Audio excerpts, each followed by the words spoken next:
4:30. Toronto is getting ready to sell itself to world visitors at the end of the month, but an online photographer has already figured out a way to find out how exactly tourists see the city.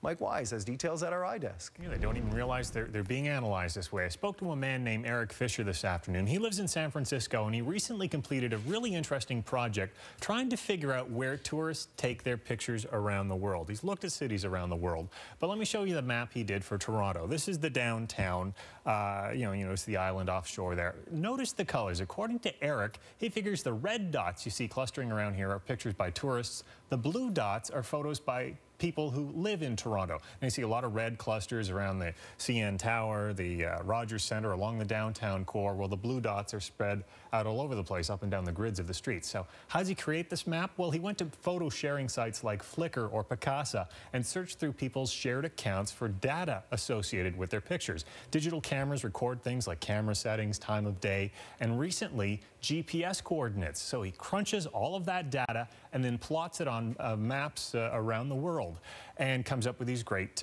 pictures. So how does he tell the difference between tourists and locals? Well, he figures a local will take photos in a particular period over a long period of time in a city. A tourist is likely only in town for a short little bit, less than a month, and so he colors their photos accordingly. And you can actually see behavior. Here's the ferry boats out to the island down here, and you see tourists don't venture that far off of Center Island down there.